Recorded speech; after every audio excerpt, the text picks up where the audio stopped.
We begin tonight with a terrorist attack in an Auckland supermarket that's left multiple people injured and the alleged offender fatally shot by police.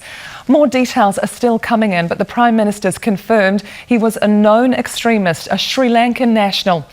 Armed police and emergency services rushed to the mall, where the man was shot and died at the scene. The attack occurred at the Countdown supermarket at Lynn Mall in the West Auckland suburb of New Lynn, just over 10 kilometres from downtown Auckland. We've extensive coverage as developments come in. The One News team is at the scene, the hospital and at Parliament, where the Prime Minister and Police Commissioner have just fronted media. First, we begin with political editor Jessica Mackay and the attacker known to authorities. Jess. That's right, Wendy. We've just wrapped up an update from the Prime Minister and the Police Commissioner on this significant story.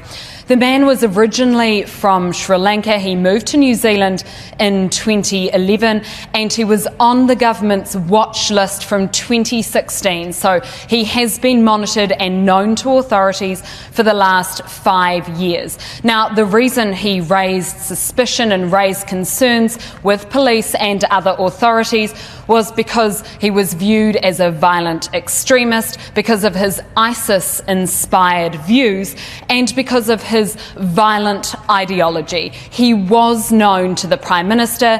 Here is what Jacinda Ardern had to say.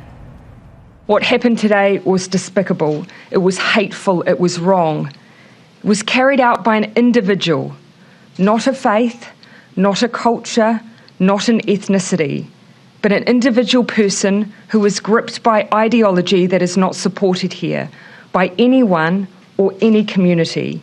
He alone carries the responsibility for these acts. Let that be where the judgment falls. And Jess, what more do we know about this man? So we have been told that he was being constantly monitored 24 hours a day, which means that police were with him when he went to the supermarket. Now, that raises questions, and we put those to the Police Commissioner about why, if he was being so closely monitored, these people were still able to be injured. And his response was that they got to the man within 60 seconds and that these officers prevented further injury. Now, they wouldn't elaborate on further deaths or what the man had planned, but here is what the Police Commissioner had to say. He entered the store as he had done before. He obtained a knife from within the store. Surveillance teams were as close as they possibly could be to monitor his activity. When the commotion started, 2 police tactical operators from the STG moved to his location and engaged him.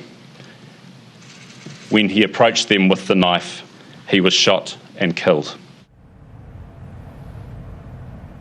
Now, even though this man was shot and killed, as the Police Commissioner says, there are still some issues with suppression and the details that can be released around the timeline into how this played out. So we will bring you those details as soon as we can and as soon as they are able to be known to the public.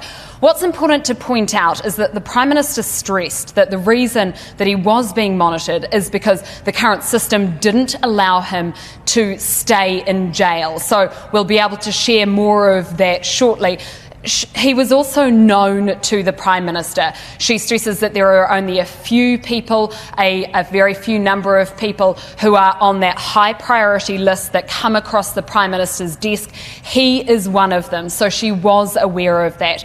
And when she heard the news this afternoon, she said she was gutted because, in her words, they did everything they could to keep New Zealand safe. Now, it comes not far after March 15. It is another attack on New Zealand soil, and you can be sure that there is going to be a forensic examination into exactly how this played out. Ngā mihi, Jessica Mackay at Parliament, and as Jess said, we will bring any new developments as they come in during the news hour.